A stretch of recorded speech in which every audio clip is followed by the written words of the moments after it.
예, 성경 말씀 보겠습니다. 사도행전 1장 8절의 말씀. 예, 다 같이 합독하도록 하겠습니다. 오직 성령이 너희에게 임하시면 너희가 권능을 받고 예루살렘과 온 유대와 사마리아와 땅끝까지 이르러 내 증인이 되리라 하시니라. 아멘. 우리 그리스도인들에게 있어서 성령을 받는 것은 선택사항이 아니라 필수사항입니다. 왜냐하면 이것이 바로 우리 예수님의 명령이기 때문에 그렇습니다. 내가 뭐 좋고 안 좋고 내 호불호와 전혀 상관없이 예수님의 명령이시기 때문에 반드시 우리는 성령을 받아야 합니다. 요한복음 20장 22절의 말씀을 한번 보겠습니다. 요한복음 20장 22절입니다. 같이 읽어봅니다. 이 말씀을 하시고 저희를 향하사 숨을 내쉬며 가라사대 성령을 받으라. 아멘. 예수님께서 이 말씀에 앞서서 아버지께서 내게 일을 맡기신 것 같이 이제 내가 너희에게 일을 맡긴다고 말씀하십니다. 근데 너희들에게 내가 일을 맡기기는 맡기는데 지금 너희들이 상태로서는 그 일을 감당할 수 없다 이 말씀이죠. 그래서 뭘 받으라고요? 성령을 받으라고 말씀합니다.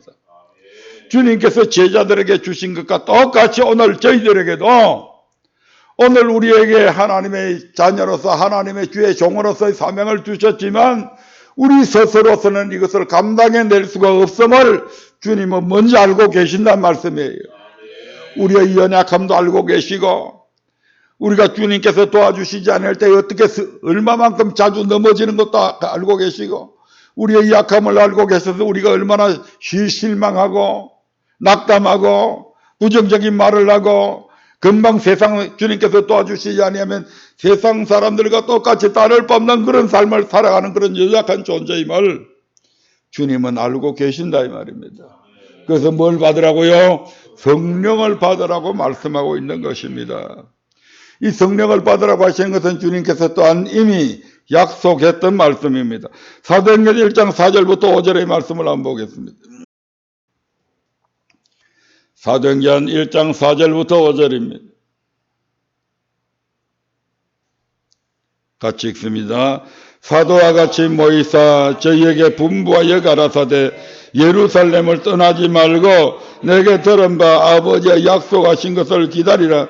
요한은 물로 세례를 베풀었으나 너희는 맨날이 못돼 성령으로 세례를 받으리라 하셨느니라. 아멘. 감람산에서 이제 잠깐 후면 구름을 타고 올라가실 그 예수님께서 제자들에게 마지막으로 분부하신 말씀이 예루살렘을 떠나지 말고 내게 들은 바 아버지의 약속하신 것을 기다리라. 아버지의 약속하신 것이 뭡니까? 예수님이 가시고 나면 성령을 너희에게 보내주겠다는 것이잖아요. 이 약속 기다리고 예루살렘에서 떠나지 말고 너희에게 기도해라. 그러면 너희들이 반드시 성령을 받게 될 것이다. 그래서 내가 너희들에게 부탁한 내가 너희에게 맡긴 모든 일들을 너희가 감당할 수 있게 될 것이다. 이렇게 말씀하고 있는 것입니다. 그러므로 누구나 예외 없이 모든 그리스도인들은 성령을 받아야 합니다. 그래서 사도들을 비롯한 120여 명의 제자들은 예수님의 명령대로 성령을 받을 때까지 예루살렘을 떠나지 않았고 성령을 받은 후에는 복음이 전해진 곳에는 사도들을 보내어서 또한 성령을 받게도 했습니다. 사도행전 8장 14절부터 17절의 말씀을 보겠습니다. 같이 읽어봅니다. 예루살렘에 있는 사도들이 사마리아도 하나님의 말씀을 받았다함을 듣고 베드로와 요한을 보내매 그들이 내려가서 저희를 위하여 성령 받기를 기도하니 이는 아직 한 사람에게도 성령 내리신 일이 없고 오직 주 예수의 이름으로 세례만 받을 뿐이라. 이에 두 사도가 저희에게 안수하며 성령을 받는지라. 또한 성령이 우리에게 임하시면 권능을 받아서 우리의 신앙에 큰 유익이 있습니다. 그러므로 하나님께서 그 백성을 직접 인도하셨던 구약시대나 예수님께서 제자들을 직접 인도하셨던 예수님 시대보다도 오히려 진리의 성령께서 우리와 함께 거하시는 이때에 우리의 믿음은 장성한 분량에 이르기가 한결 쉽다 이 말입니다. 구약시대는 하나님께서 직접 이스라엘 백성들을 이끄셨는데 거의 대부분이 모세를 통해서 하나님의 말씀을 주시기도 하시고 또 그들이 하나님의 역사들을 물론 경험한 것들은 있습니다만은 그래도 그것보다도 신약시대에서 예수님은 제자들과 함께 동고동락하며 3년 동안 지내셨지만 그럼에도 불구하고 때로는 제자들과 떨어질 때도 있었습니다. 떨어져 있었을 때도 있었잖아요. 그러므로 그런 시대보다도 오히려 진리의 성령께서 우리와 함께 거하시는 이때에 뭡니까? 성령이 너희에게 보내실 텐데 그 성령은 어디에 계신다고요? 너희 곁에 계시고 또 어디에 계신다고요? 너희 안에 있을 것이라고 예수님은 그렇게 말씀하셨습니다. 그러니까 성령님은 잠깐도 우리와 떠나지 않는다 이 말입니다. 우리와 함께 생활한다 이 말입니다.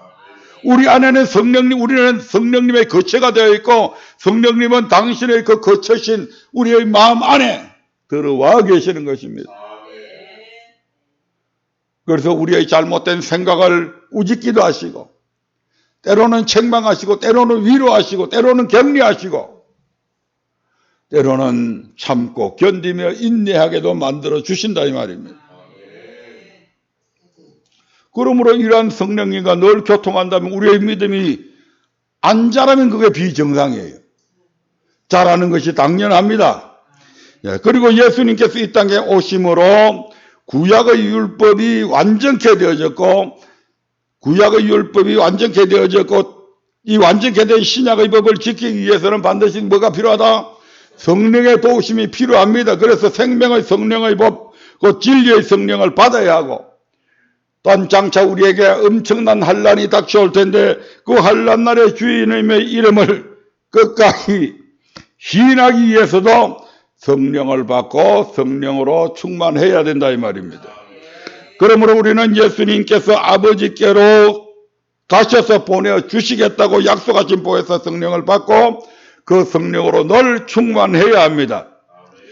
성령 세례, 그래서 먼저 성령 세례 받는 방법에 대해서 말씀을 드릴 텐데요. 이미 저희들은 다 성령 세례를 받았습니다. 그러므로 이 부분은 간단하게 넘어가겠습니다. 혹시 여러분들이 다른 사람을 가르칠 때에 이런 지식들이 필요하기 때문에 알아놓는 게 좋고 실질적으로 여러분들이 지금 성령 세례는 받았습니다. 그래서 이제 성령 세례 받는 방법을 먼저 말씀을 드리겠습니다. 초대교회 성령의 역사를 살펴보면 하나님께서 크게 다음 세 가지 방법을 통해서 성령을 부어주신 것을 알 수가 있습니다. 그 첫 번째가 우리는 기도를 통해서 성령을 받을 수가 있습니다.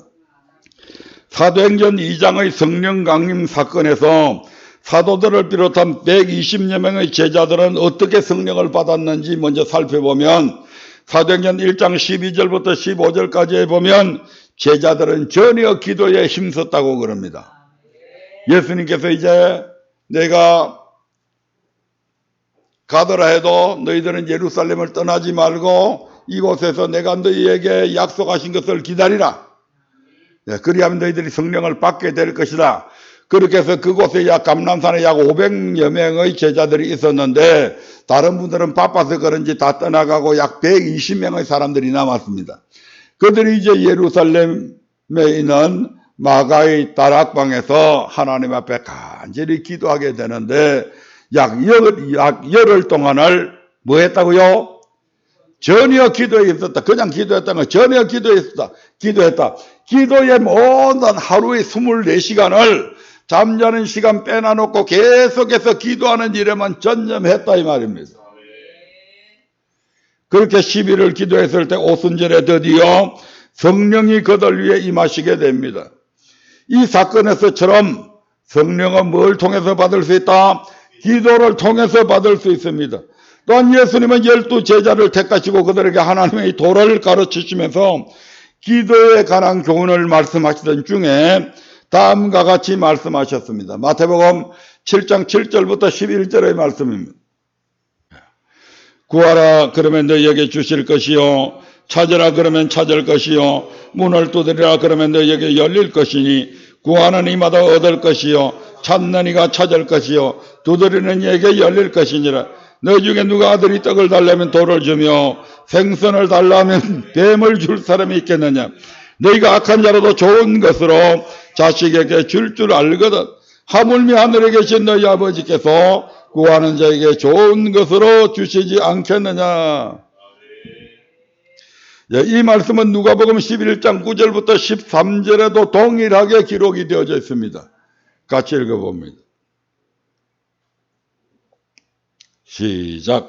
내가 또 너희에게 이르노니 구하라 그러면 너희에게 주실 것이요 찾으라 그러면 찾을 것이요 문을 두드리라 그러면 너희에게 열릴 것이니 구하는 이마다 받을 것이요 찾는 이가 찾을 것이요 두드리는 이에게 열릴 것이니라. 너희 중에 아비된 자 누가 아들이 생선을 달라면 생선 대신에 뱀을 주며 알을 달라 하면 정갈을 주겠느냐. 너희가 악할지라도 좋은 것을 자식에게 줄 줄 알거든. 하물며 너희 천부께서 구하는 자에게 성령을 주시지 않겠느냐 하시니라.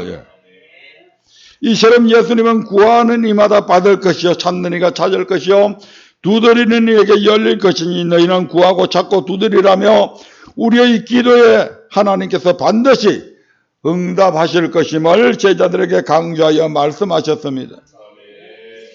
그리고 이어서 아비된 자가 누가 아들이 생선을 달라면 생선 대신에 뱀을 주며 알을 달라 하면 정갈을 주겠느냐. 그런 앱이 있어요? 정상적인 앱이 치고 결코 그런 앱은 없습니다. 아멘. 너희가 악할지라도 좋은 것을 자식에게 줄 줄 알거든. 우리 하나님 보실 때에 우리는 악한 앱입니다. 아멘. 하나님의 수준에서 보면 그렇다 이 말입니다.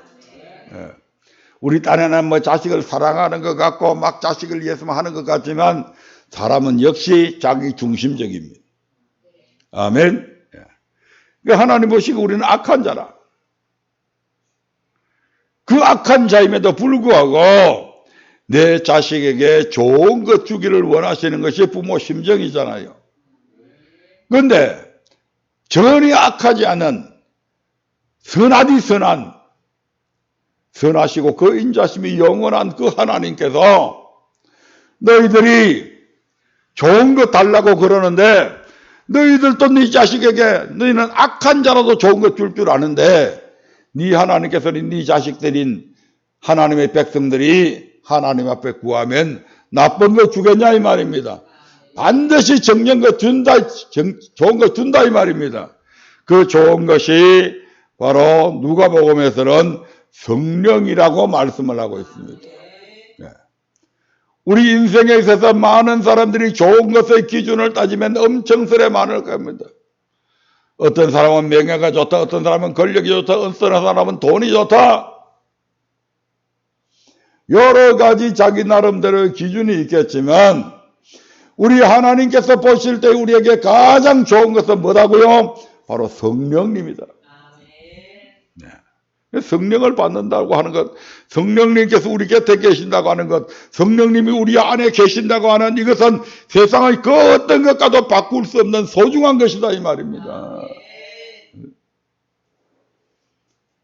그 성령님이 계시기에 내가 선한 삶을 살아갈 수 있고 그 성령님이 계시기에 내가 하나님의 말씀에 순종할 수가 있고 그 성령님이 계시기에 내가 사랑할 수 없는 사람들까지도 사랑해 줄 수 있고 그 성령님께서 계시기에 내가 용서할 수 없는 사람들도 용서해 줄 수 있다 이 말입니다.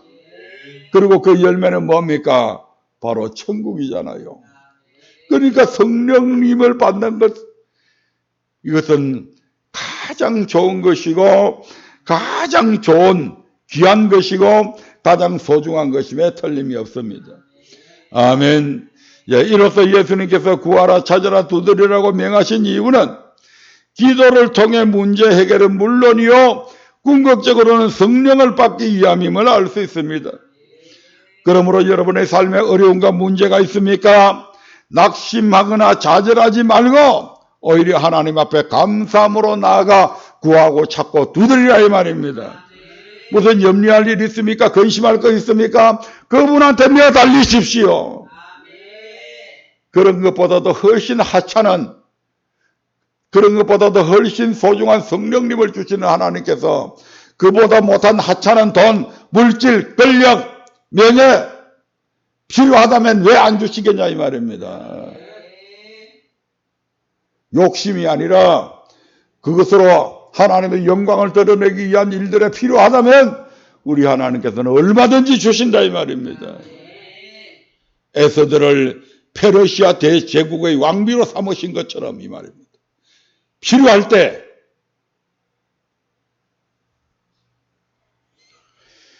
그러므로 여러분의 삶에, 우리의 삶에 어떤 어려운 문제나 해결할 수 없는 것, 감당할 수 없는 일이 있다 할지라도 그런 것 때문에 염려하거나 걱정하거나 근심하거나 믿음에서 멀어져가는 그런 어리석은 자들이 되지 않기를 주의 이름으로 축원드립니다. 예, 두 번째로 성령을 어떻게 받느냐? 안수를 통해 성령을 받을 수가 있습니다. 사도행전 8장에서 사마리아 교회 성도들이 성령을 받는 장면과 19장에서 에베소 교회 제자들이 성령 받는 장면을 통해서 그들은 어떤 방법으로 성령을 받았는지 한번 살펴보겠습니다. 먼저 사마리아 교회 성도들입니다. 사도행전 8장 15절부터 17절입니다. 아까 읽었던 말씀이죠. 시작. 그들이 내려가서 저희를 위하여 성령 받기를 기도하니 이는 아직 한 사람에게도 성령 내리신 일이 없고 오직 주 예수 이름으로 세례만 받을 뿐이라. 이에 두 사도가 저에게 안수함에 성령을 받는지라. 복음이 전해지고 예수님이 부활했다고 하는 사실들이 예루살렘 전역에 번져나가게 됩니다. 그래서 수많은 유대 교인들이 기독교로, 그리스도교로 개종을 하게 되죠. 유대교에서 기독교로 개종을 합니다. 물론 그 당시에는 기독교라고 하는 건 명칭은 없었죠. 하지만 예수님의 복음을 받아들이기 시작했다 이 말입니다. 그리고 그 세력이 점점 더 커져가니까 대제사장을 비롯한 바리새인과 서기관들이 급에 질리기 시작합니다. 야, 이것이 더 확산되어져 가지고 더 많은 사람이 만약 저 예수의 부활을 믿는다면 우리는 메시아를 때려 죽인 죄인이 된다. 그러면 어떻게 되냐? 다 잡아 돌로 맞아 죽는다 우리도. 그러니까 그러기 전에 어떻게 한다고요? 대박해 운동이 일어나게 됩니다.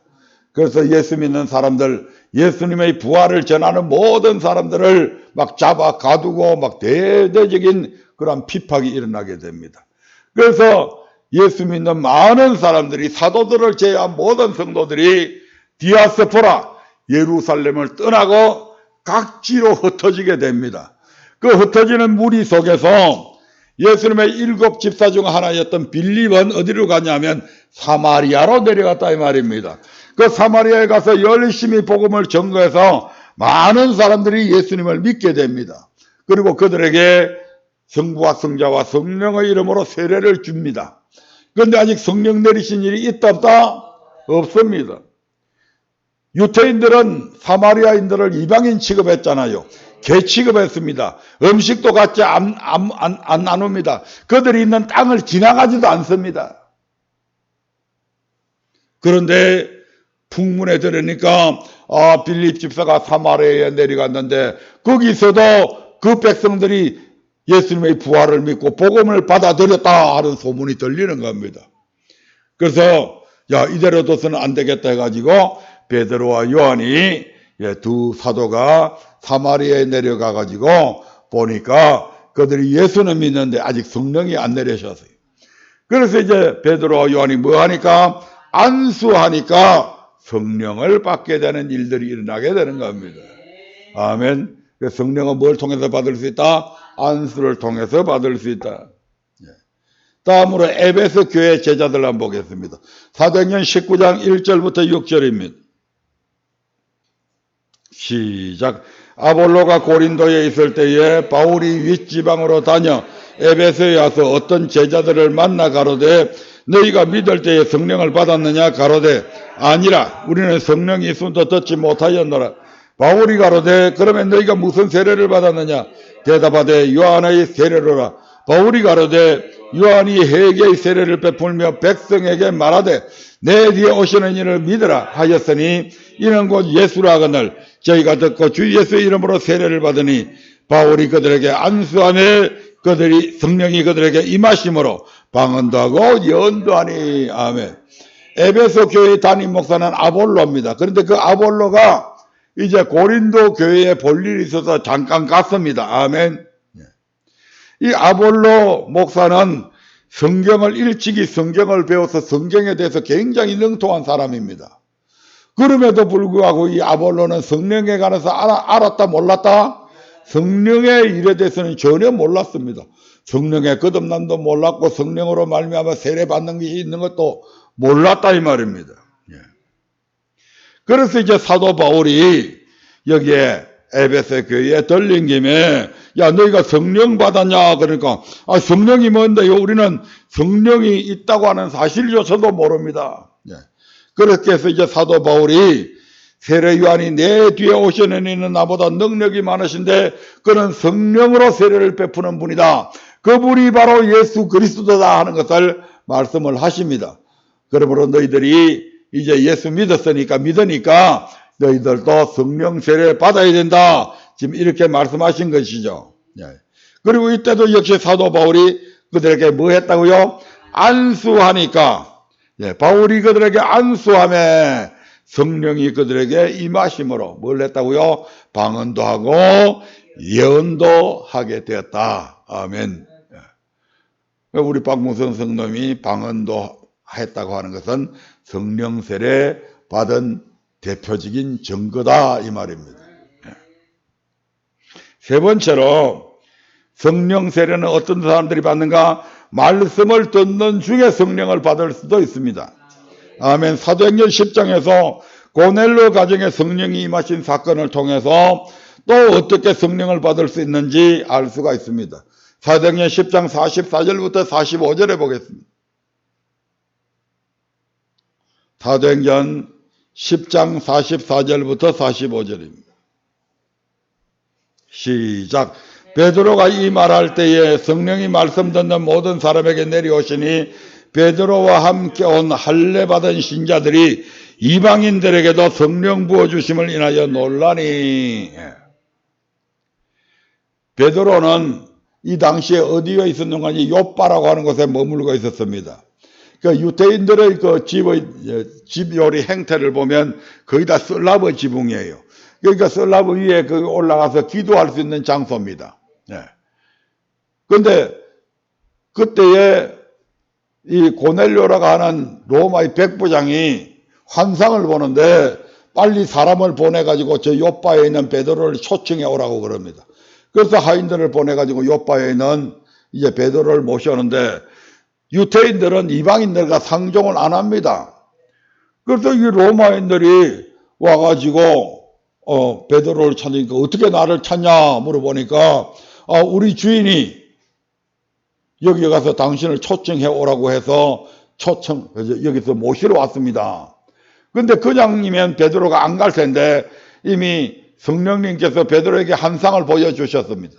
먹지 못할 버리지가 많이 있는 그런 음식을 하나님이 먹으라고 그럽니다. 아니 하나님이 부정해서 나 못 먹는데요. 그러니까 내가 깨끗하게 했으니까 먹으라고 그럽니다.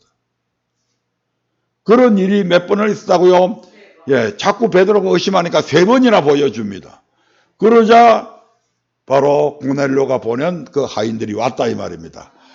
그래서 아까 그 뜻이 요 뜻이구나. 이방인들은 버리지 같은 존재고 부정한 사람들인데 하나님이 깨끗하게 해서 날 보고 거기 초청받게 했구나. 그래서 이제 베드로가 따라가 가지고 그러니까 고넬료가 이미 자기 일가 친척 친구들 지인들까지 다 불러 모아 가지고 기다리고 있는 겁니다. 그래서 이제 초청하게 된 경위를 설명하고 그때부터 베드로가 이제 하나님의 말씀을 전하기 시작하는데 성령이 말씀 듣는 모든 사람에게 내려왔다 이렇게 말씀합니다. 그러니까 말씀 듣는 중에 거기에 있는 사람들이 성령으로 세례를 받았다 이 말입니다. 그래서 그것을 베드로가 갈 때 혼자 갔어요? 아니에요. 유태인들을 데리고 갔다 이 말입니다. 할례 받은 유태인 신자들을 데리고 함께 갔는데 이 유태인들은 이방인들에게는 하나님께서 성령 세례 안 주시는 줄 알았어. 근데 보는데 이방인들에게도 자기들이 맨 처음에 받은 성령 받는 것과 똑같은 성령을 받는 거요. 그러니까 야 신기하다. 우리 하나님께서 이방인들에게도 이제 성령을 부어주시는구나 하는 것을 알게 되는 겁니다. 그러다가 이제 예루살렘 성전에 올라가서 베드로가 로마의 백부장 고넬료의 집에 가가지고 이렇게 성령 세례를 베풀었다 그러니까 대소동이 일어난 겁니다. 뭐야? 사도라고 하는 사람이 이방인의 집에 가가지고 성령 세례를 베풀었다고? 이런 문제들이 이제 쏟아지게 되는 겁니다. 그때 이제 베드로가 이 말씀으로 그들에게 변호하는 겁니다. 사도행전 11장 15절부터 16절의 말씀을 봅니다. 사도행전 11장 15절부터 16절입니다. 시작. 내가 말을 시작할 때에 성령이 저에게 임하시기를 처음 우리에게 하신 것과 같이 하는지라. 내가 주의 말씀에 요한은 물로 세례를 주었으나 너희는 성령으로 세례를 받으리라 하신 것이 생각났노라. 아니 내가 말씀을 전하는데 하나님이 이런 환상을 보여주시고 이래서 내가 갔다. 그 맞다. 근데 가서 하나님이 가라고 그런데 내가 안 갈 재주가 있냐? 그래서 거기 갔더니 그 사람들이 다 모여 이래 있더라. 그래서 내가 예수님 부활한 거하고 그런 걸 다 전했다. 근데 전하고 있는데 갑자기 성령님께서 그들에게 우리에게서 임했던 것과 똑같은 성령 세례가 그들에게도 임하더라. 이건 내가 준 게 아니다. 내가 하나님이건데 하나님이 주시는 것을 내가 무슨 재주로 막냐? 이렇게 해서 이제 베드로가 그 위기를 벗어나게 됩니다. 그 정도로 유대인들은 이방인들과 상종을 안 했습니다. 그러나 하나님은 이방인들에게도 그들에게 말씀을 가르칠 때에 주실 때에 성령 세례가 임했던 것을 보게 됩니다. 이들에게는 안수해서 받은 게 아닙니다. 그러므로 안수를 해서 받을 수도 있고 말씀을 들을 때 받을 수도 있고 또 가장 중요한 것은 뭐 할 때 받는다? 기도할 때 받습니다.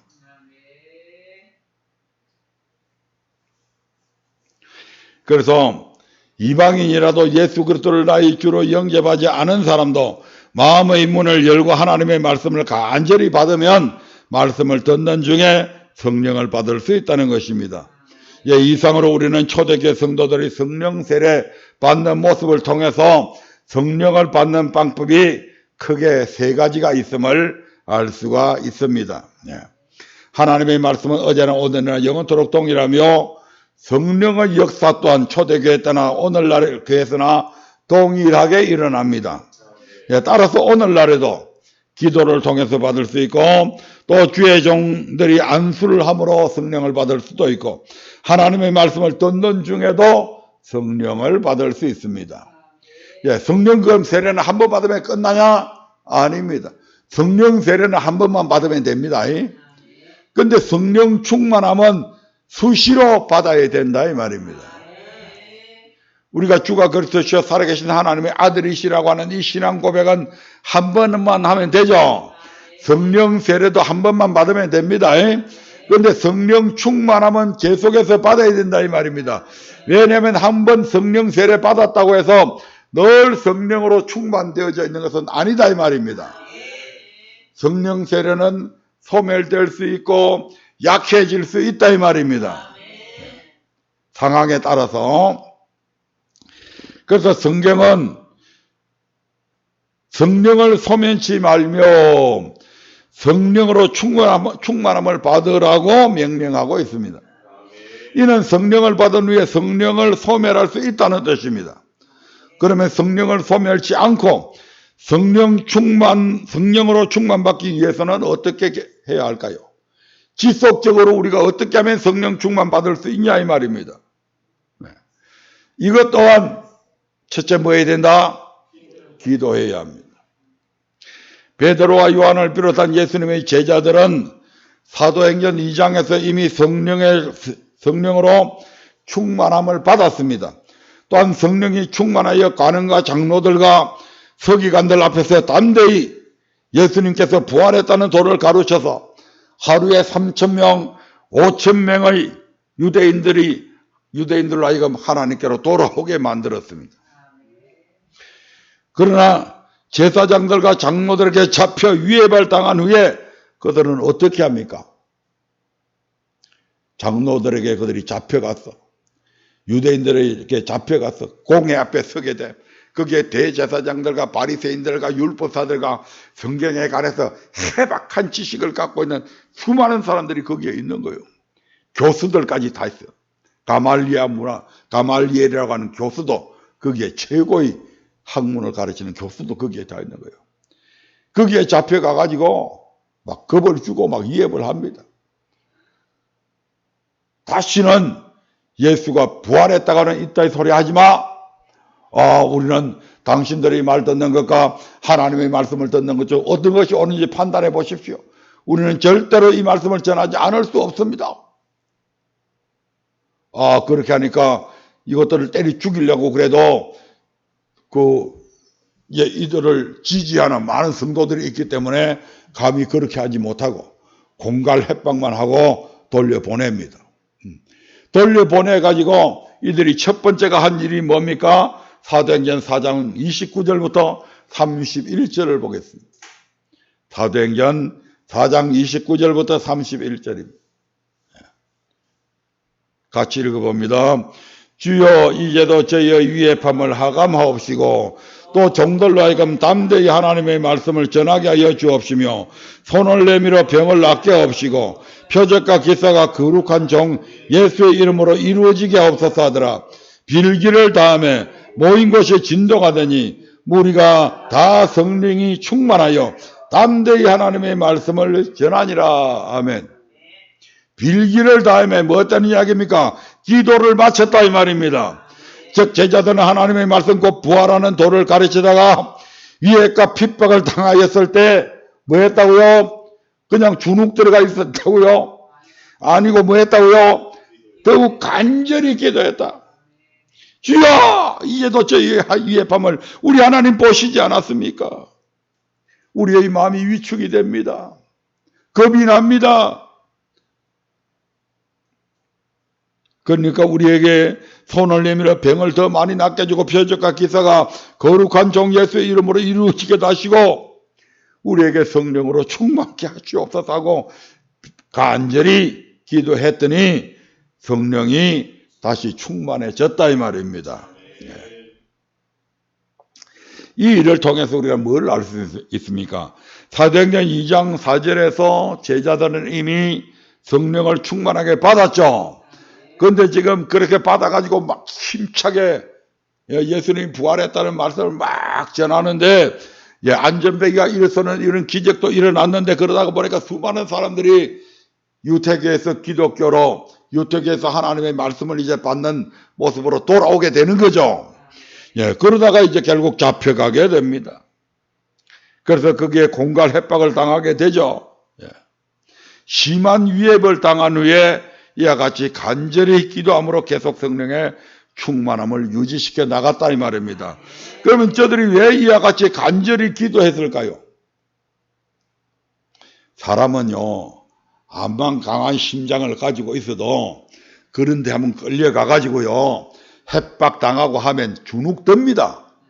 그 당시에는 성령님께서 말할 힘을 주셔서 담대하게 얘기했지만 돌아서서 나오면 가슴이 위축이 된다 이 말입니다. 마음이 쫄이죠. 그럴 때 이제 그 상태로 아이고 이제는 좀 조심해야 되겠다 이런 생각하고 안 하면 점점 침체되어 간다 이 말입니다. 성령이 소멸되어 가는 과정이죠 지금. 근데 제자들이 뭘 했다고요? 그 순간에 하나님 앞에 다시 간절히 기도했더니 소멸되어 가던 성령이 다시 충만함으로 채워졌다 이 말입니다. 성령님으로 다시 충만하게 되니까 어떻게 했다고요? 또 나가서 복음 전하는 겁니다. 예수는 부활했다. 그러다가 또 잡혀갔어. 5장에 보면 또 잡혀가가지고 너희들이 그 전에 분명히 이 부활했다는 이따위 소리 못 하지 말라고 분명히 너희들한테 얘기를 했는데도 불구하고 이놈들이 또 했구나. 이제는 진짜 참지 않겠다. 막 공갈 협박을 합니다. 그런데도 불구하고 다시 성령으로 충만된 제자들은 담대하게 외치죠. 당신들이 십자가에 못 박아 죽인 예수는 이렇게 나옵니다. 그럼 니는 뭐 했다 이 말입니까? 니는 예수를 죽인 살인자다 이 말이잖아요 지금. 응? 공갈치는 그들에게 돌이 그들의 진상을 바로 밝혀버립니다. 야 무슨 소리 하냐. 당신들이 십자가에 못 박아 죽인 그 예수는 그 예수를 하나님이 다시 살리셨다. 이렇게 지금 얘기하는 거예요. 우리 이건 전하지 않을 수 없다. 너희들이 전하지 말라고 해서 우리가 안 전하면 우리가 하나님 앞에 벌 받지 않겠냐. 담대하게 그들에게 말합니다.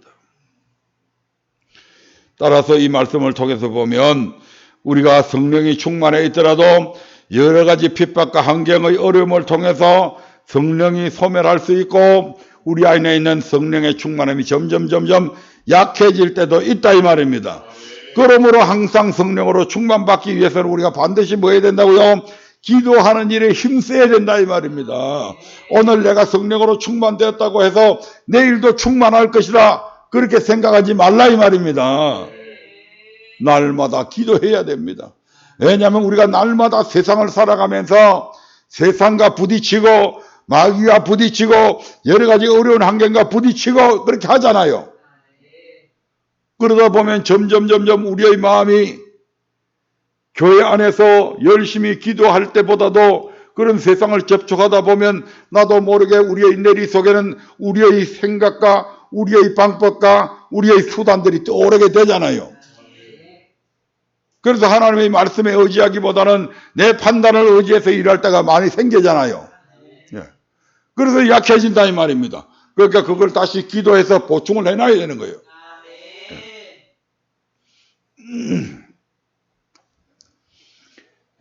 또 성령을 소멸시키지 않고 성령으로 충만함을 계속 유지하려면 죄를 짓지 말아야 됩니다. 죄를 지으면 성령님이 소멸됩니다. 죄는 불법이고 죄는 어떻게 쓰인답니까? 절제하지 못함을 통해서 일어나는 겁니다. 절제하지 못함을 통해서. 간음하지 말라 그러면 절제시켜야죠. 정욕들이 일어날 때 절제시켜야 됩니다. 그 절제 안 하고 그냥 그 육신의 정욕대로 내버려 두면 뭐 한다 이 말입니까? 간음도 하게 된다 이 말입니다. 엄란한 삶을 살아가기도 한다 이 말입니다. 그러니까 죄를 짓지 말아야 돼요. 그래서 바울은 고린도전서 9장 25절에서 이런 말씀을 합니다. 고린도전서 9장 25절입니다. 시작. 이기기를 다투는 자마다 모든 일에 절제하나니. 뭐 하는 자는요? 이기기를 원하는 자, 세상을 이기기를 원하고 마귀를 이기기를 원하고 육체의 정욕을 이기기를 원하는 모든 자들은 뭐 한다고요? 모든 일에 절제한다. 세상 사람들도 썩어질 멜류관, 우승컵, 마라톤, 복싱, 레슬링, 유도 뭐 이런 데 대해서 우승을 하기 위해서 그 사람들이 어떻게 한다고요? 절제해요. 아멘. 먹고 싶은 거 다 먹으면 체중이 불어나가지고 못 이긴다 이 말입니다. 이미 체중 딱 다는 데서 벌써 실격되어 버려. 그 이기기를 다투는 자들은 뭐 해야 된다고요? 절제해야 된다. 음식 먹는 것도 절제해야 되고 절제해야 될 것들이 한두 가지가 아니에요. 술 잘 마시는 운동선수라도 그때는 술도 절제하고 하는 거예요 다. 아멘. 왜? 이기기를 원하니까 내가 가서 이번에 반드시 우승해야 되겠다. 그리 생각하는 사람은 반드시 절제해서 스스로를 다스리게 되어 있습니다. 예, 그 사람들은 썩어질 멸류관을 위해서 그렇게 하는데 너희들은 이기느냐 지느냐에 따라서 천국을 가느냐 지옥을 가느냐 그렇게 갈리잖아요. 요한계시록에 보면 이기는 자는 이렇게 나오잖아요. 이기는 자는 생명나무에서 나는 과일을 먹기도 하고 낙원에 들어가기도 하고 이기는 자는 생명의 멸류관을 받기도 하잖아요. 근데 지는 자들은 반대의 현상이 일어나잖아요. 그렇게 이기기를 원하는 자들은 이 말입니다. 모든 일에 절제한다. 늘 성령으로 충만되어 있기 위해서는 모든 일에 절제해야 됩니다. 그래야 성령이 소멸되지 않는다 이 말입니다. 데살로니가전서 5장 19절 봅니다. 데살로니가전서 5장 19절입니다. 오늘 조금 길어도 이해를 하세요. 오늘 마무리를 다 지우려고 그래서 그럽니다. 예, 같이 읽어봅니다. 시작. 성령을 소멸치 말며. 예, 성령도 소멸된다 이 말입니다. 그 성령을 소멸하는 것이 누구라고요? 바로 우리 자신이란 말이에요. 우리 자신이 범죄함을 통해서 성령이 소멸되는 거잖아요. 그러니까 뭐라고 이야기합니까? 성령을 소멸치 말며. 성령께서 스스로 소멸된다면 이렇게 할 필요가 없잖아요. 너희들 안에 있는 성령을 소멸치 말아야 된다 이렇게 지금 말하고 있는 거잖아요. 그 성령을 소멸치 않으려면 어떻게 해야 되는가? 에베소서 4장 22절부터 30절의 말씀을 한번 보겠습니다. 에베소서 4장 22절부터 30절 같이 읽어봅니다. 너희는 유혹의 욕심을 따라 썩어져가는 구습을 쫓는 옛사람을 벗어버리고 오직 심령으로 새롭게 되어 하나님을 따라 의와 진리의 거룩함으로 지으심을 받은 새 사람을 입으라. 그런즉 거짓을 버리고 각각 그 이웃으로 더불어 참된 것을 말하라. 이는 우리가 서로 지체가 됨이니라. 분을 내어도 죄를 짓지 말며 해가 지도록 분을 품지 말고 마귀로 틈을 타지 못하게 하라. 도적질하는 자는 다시 도적질하지 말고 돌이켜 빈궁한 자에게 구제할 것이 있기 위하여 제소들 수고하여 선한 일을 하라. 무릇 더러운 말은 너희 입 밖에도 내지 말고 오직 덕을 세우는 데 소용되는 대로 선한 말을 하여 듣는 자들에게 은혜를 끼치게 하라. 하나님의 성령을 근심하게 하지 말라. 그 안에서 너희가 구속의 날까지 인치심을 받았느니라. 22절부터 29절까지 하는 이러한 일들이 일어나면 우리 안에 있는 성령이 뭐 한다고요? 근심한다고요. 왜?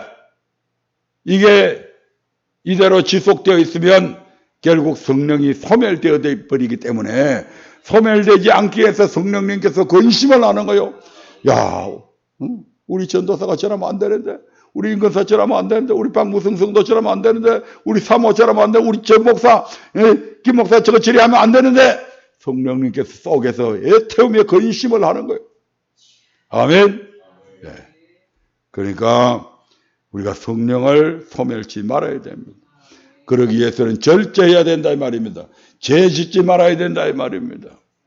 여러분의 기도 제목에 넣어놨잖아요. 네. 절제하고 복종해라.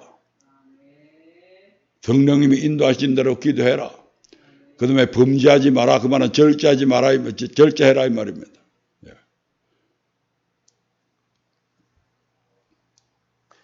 네. 성령 충만 받기 위해서는 항상 기도에 힘쓴다고 했는데 이때 주의할 것은 무조건 힘써 기도한다고 해서 모두가 성령으로 충만되는 것은 아니라는 것입니다. 잠언서 28장 9절에서는 사람이 귀를 돌이키고 율법을 듣지 아니하면 그의 기도도 가증하다고 말씀합니다. 잠언 28장 9절에 사람이 귀를 돌이키고 율법을 듣지 아니하면 그의 기도도 가증하다. 율법이 뭡니까? 하나님의 말씀이잖아요. 하나님이 이렇게 해라 라고 하는데도 불구하고 그 말씀을 귓등으로 듣고 기도만 열심히 하면 기도 응답된다? 안 돼요. 하나님께서 오히려 그 기도하는 것을 싫어한다 이 말입니다. 그 대표적인 예가 바로 다윗이라고 하는 인물이 있는데 시간 관계상 그 부분은 생략하겠습니다. 세 번째로 성령을 소멸하지 않기 위해서는 말씀에 순종해야 됩니다. 늘 성령으로 충만되어지기 위해서는 뭐 해야 된다고요? 말씀에 순종해야 됩니다. 사도행전 5장 32절을 한번 볼까요? 사도행전 5장 32절입니다. 같이 읽어봅니다. 우리는 이 일의 증인이요 하나님이 자기를 순종하는 사람들에게 주신 성령도 그러하니라. 아멘. 하나님이 자기를 순종하는 사람들에게 뭘 주셨다고요? 이분들이 성경을 읽고도 몰라. 하나님이 자기를 순종하는 사람들에게 주신 뭐? 성령. 뭐 하는 사람에게 성령 주셨다고요? 하나님이 자기를 순종하는, 하나님의 말씀에 순종하는 그 사람들에게 하나님께서 뭘 주신다고요? 성령도 주신다. 예. 그 성령께서도 우리처럼 증거해 주신다 이 말입니다. 예수님이 부활했다고 하는 이 사실에 정인 그러면 사람이 되나요? 예. 예. 증거하는 성령님이 되어 주시는 거예요. 예. 그 성령은 성령은 어떤 사람이 받는다고요? 하나님의 말씀에 순종하는 사람이 받는다. 그런데 불순종하면 안 된다 이 말이죠. 예. 자, 하나님의 말씀에는 두 가지가 있습니다. 하나는 하지 말아야 될 것이 있고 또 하나는 반드시 해야 될 것이 있습니다. 아멘. 이 두 부분으로 나누어져 있죠. 하지 말아야 할 것을 절제하지 못하고 하게 되면 그게 뭐가 된다고요? 죄가 된다 이 말. 범죄, 죄를 범하는 것이 된다 이 말입니다. 그리고 반드시 해야 될 것을 하지 않으면 뭐가 돼요? 불순종이 되는 거예요. 아멘. 예. 이 불순종은 하나님을 믿지 않는 결과물이다 이 말입니다. 자, 저기 십계명 한번 보세요. 1절부터 4절까지는 계속 해라 지키라 이렇게 되어 있죠. 저대로 안 하면 뭐가 된다고요? 저거 안 하게 되면 뭐가 된다고요? 하라는 것을 하지 않으면 뭐가 된다고요? 불순종이 된다. 불순종. 자, 그 다음에 6부터 살인하지 말라, 간음, 도둑질, 내 이웃을 근심하지 말라, 내 이웃의 집을 탐내지 말라. 저거는 절제에 관한 말씀이죠. 그래서 저것은 절제하지 않으면 저것이 뭐가 된다고요? 범죄가 죄를 범하는 게 된다 이 말입니다. 앞에 거는 불순종함으로 범하는 것이 되고 뒤에 거는 범함을 통해서 죄가 되는 거다 이 말입니다. 아멘. 그러니까 결과적으로 하지 말아야 할 것을 한 범죄 행위나 해야 될 것을 하지 않는 불순종의 행위 모두가 하나님의 심판을 피할 수 없고 반드시 멸망하게 된다 이 말입니다. 예. 히브리서 3장 16절부터 19절의 말씀 한번 볼까요? 다 됐습니다. 이제. 히브리서 3장 16절부터 19절입니다. 듣고 경록케 하던 자가 누구뇨? 모세를 쫓아 애굽에서 나온 모든 이가 아니냐? 또 하나님이 40년 동안에 누구에게 노하셨느냐? 범죄하여 그 시체가 광야에 엎드린 자에게가 아니냐? 또 하나님이 누구에게 맹세하사 그 안식에 들어오지 못하리라 하셨느냐? 곧 순종치 아니하던 자에게가 아니냐? 이로 보건대 저희가 믿지 아니함으로 능히 들어가지 못한 것이라. 아멘. 듣고 갱록케 하던 자들, 하나님으로 하여금 갱록케 만든, 분노하게 만든 자들이 누구냐? 바로 애굽에서 나온 모든 이가 아니냐? 이 말은 애굽에서 나온 모든 이가 어떤 사람들이었지요? 예, 믿는 자들이었다 이 말입니다. 하나님을 믿는 자들이 하나님을 갱록케 했다 이 말입니다. 무엇을 통해서? 범죄함을 통해서. 무엇을 통해서? 불순종함을 통해서 이 말입니다. 아멘. 예, 그러면서 이제 17절에 다시 설명을 하잖아요. 또 하나님이 40년 동안에 누구에게 노하셨느냐? 범죄하여 그 시체가 광야에 엎드려진 자에게가 아니냐? 하지 말라고 하는 일을 굳이 해가지고 멸망당했다 이 말이다. 또 하나님이 누구에게 맹세해서 그 안식에 들어오지 못하려 하셨느냐? 곧 순종치 아니하던 자들, 곧 불순종하던 자에게 내 안식에 들어오지 못한다. 이렇게 했다는 것이죠. 예, 이로 보건대 저희가 믿지 아니함으로 너희 들어가지 못했다. 예. 이스라엘 백성들 범죄한 것들은 어떤 하지 말라고 한 일들을 했습니까? 우상 숭배하지 말라고 그랬는데 우상 숭배했죠. 예, 고린도전서 10장에 보니까 그들이 저지른 악들이 막 쫙 나오잖아요. 간음하지 말라고 그랬는데 간음했죠. 시험하지 말라고 그랬는데 시험했죠. 원망하지 말라고 그랬는데 원망했다 이 말입니다. 하지 말라고 한 것에 대해서 절제하지 못하고 그렇게 해버린 거예요. 입을 절제하지 못하고 부정적인 말을 하고 입을 절제하지 못해갖고 원망하는 말들을 했다 이 말입니다. 또 하나 불순종한 그들은 가데스 바네아에서 약속의 땅 가나안을 주었음에도 불구하고 그들이 거부했죠. 하나님 대신에 자신들이 그 땅을 탐지해보고 들어가겠노라고 그렇게 이야기하죠. 하나님은 뭐라고 얘기했어요? 규제하지 말고 들어가서 차지해라고 그러죠. 근데 하나님 잠깐만요. 모세님 잠깐만요. 우리가 한번 탐지해 보겠습니다. 하나님이 탐지한 거 못 믿겠습니다. 우리가 탐지해 보겠습니다. 하나님 대신에 자신들이 그 땅을 탐지해보고 들어가겠노라고 해가지고 40일 동안 탐지하고 자신들의 관점에서 판단하게 되죠. 뭐라고 판단합니까? 그 땅은 거민을 삼키는 땅이요. 거기에는 거인 족속들이 있었는데 그들에 비하면 자기들은 메뚜기 같아서 결코 그들을 이길 수 없나라고 하면서 하나님의 말씀에 불순종하게 됩니다. 아멘. 우리는 가나안 땅을 들어가지 않겠습니다. 다시 애굽으로 돌아가자 이렇게 외치잖아요. 아멘. 근데 그들의 이러한 불순종의 이면에는 뭐가 있었다는 것입니까? 하나님에 대한 불신앙이 있었잖아요. 하나님을 믿은 게 아니잖아요. 하나님이 들어가라 들어가라 내가 너희들에게 주는 땅이 이 땅이다 차지해라고 그래도 그 말 못 믿겠다 이 말이잖아요.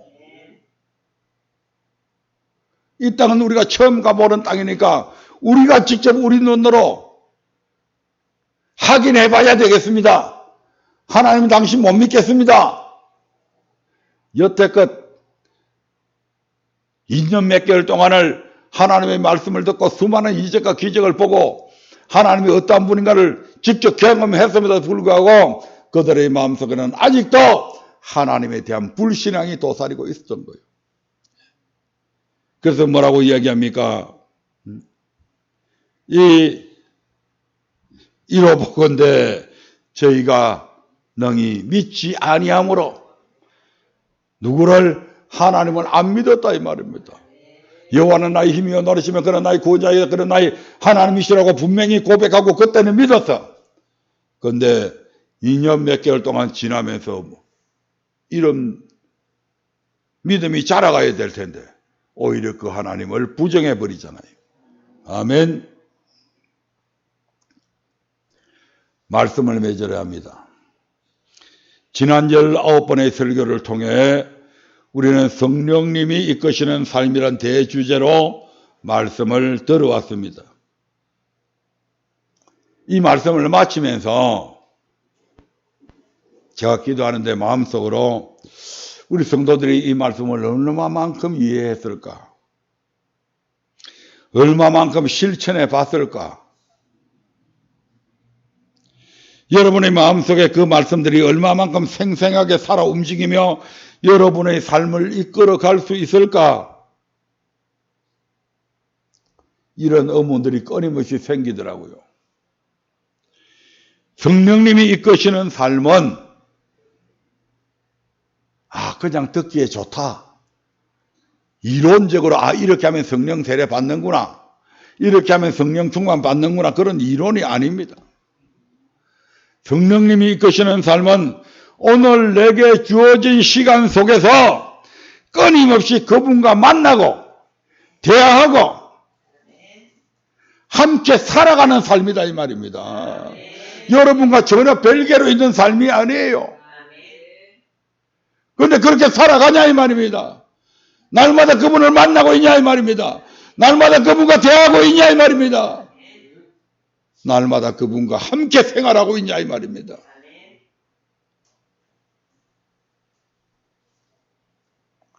부부가 같이 살아도요, 대화를 해도요, 마음이 안 맞을 때가 있어요. 그래서 다투기도 해요. 역정도 내고 고집을 피우고 그 성령님과 함께 생활한다면 그런 순간순간들이 생길 거잖아요. 나는 지금 이걸 하고 싶은데 내 마음속에 성령님은 지금 저걸 하기를 원하시는 거요. 그 동떨어져 있는 것이 아니고 성령님과 내가 지금 함께 생활하는 거라니까. 그 속에서 내가 이끌어가는 것이 아니라 성령님이 내 삶을 이끌어 가시도록 해야 된다 이 말입니다. 그게 이 말씀의 대주제고 이 말씀을 전한 목적이 바로 거기에 있었다 이 말입니다.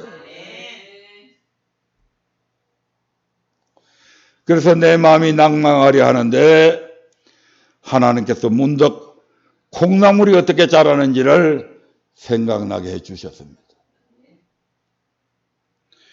이어령 박사의 천년을 만드는 엄마 중에서 글을 올리면서 마무리하려 합니다. 콩나물 시루에 물을 주듯이 콩나물 시루에 물을 줍니다. 물은 그냥 모두 흘러내립니다. 퍼부으면 퍼부은 대로 그 자리에서 물은 모두 아래로 빠져버립니다. 아무리 물을 주어도 콩나물 시루는 밑 빠진 독처럼 물 한 방울도 고이는 법이 없습니다. 그런데 보세요. 콩나물은 어느새 저렇게 자랐습니다. 물이 모두 흘러내린 줄만 알았는데 콩나물은 보이지 않은 사이에 무성하게 자랐습니다. 물이 그냥 흘러버린다고 헛수고를 한 것은 아닙니다. 아이들을 키우는 것은 콩나물 시루에 물을 주는 것과도 같다고 했습니다. 아이들을 교육시키는 것은 매일 콩나물에 물을 주는 일과도 같다고 했습니다. 물이 다 흘러내린 줄만 알았는데 헛수고인 줄만 알았는데 저렇게 잘 자라고 있어요. 물이 한 방울도 남지 않고 모두 다 흘러버린 줄 알았는데 그래도 매일매일 그러지 않고 물을 주면 콩나물처럼 무럭무럭 자라요. 보이지 않는 사이에 우리 아이가 하나님께서 이 말씀을 제게 주시면서 제 마음을 위로해 주셨습니다. 우리 성도들이 그냥 흘러듣는 것 같아도 그래도 이 6개월 동안에 이 말씀을 전하면서 하나님께서 키워주셨겠구나. 나 자신도 내가 6개월 전과 되돌아보면 많이 자랐음을 느낍니다. 저는 아직도 성령의 권능이 우리에게 임함에 나타나는 10가지 성령의 권능을 달달 외우고 있습니다. 여러분에게 전해드린 그 천국복음 19개의 천국복음이 지금도 내 머릿속에 내 가슴에 그대로 살아. 내가 언제라도 누구 앞에서라도 천국 어떻게 하면 갑니까? 이렇게 갑니다. 이렇게 갑니다. 이렇게 갑니다. 얘기할 수 있을 정도로 그 말씀들이 내 마음판에 어느덧 새겨져 있었음을 봅니다. 여러분들에게도 다는 기억이 되지 않겠지만 그러한 것들이 분명히 남아 있을 줄로 믿습니다. 그러므로 이제 우리는 믿는 사람에게든 안 믿는 사람에게든 안 믿는 사람들에게는 왜 예수를 믿어야 되는 그 이유를 분명히 설명해 줘야 되고 믿는 사람들에게는 당신은 어떻게 해야 천국 간다고 생각합니까? 하고 물어봐야 됩니다. 그리고 그들에게 성경은 이렇게 해야 천국 간다고 얘기하고 있습니다. 단은 19가지 다를 말씀은 못 드려도 다만 몇 가지라도 그들에게 얘기하고 설명할 수 있어야 된다 이 말입니다. 내 생각이 아니라 성령의 하나님 기록된 하나님의 말씀을 가지고요. 그러므로 이제 성령님이 이끌어 가시는 삶을 살기 위해서 다시 한번 재충전하십시다. 뭐 해야 된다고요? 기도하셔야 됩니다. 뭐 해야 된다고요? 범죄하지 말아야 합니다. 뭐 해야 된다고요? 불순종하지 말아야 됩니다. 그러면 성령님께서 끊임없이 생수의 강물처럼 여러분의 삶 속에 흘러 넘치게 될 줄로 믿습니다.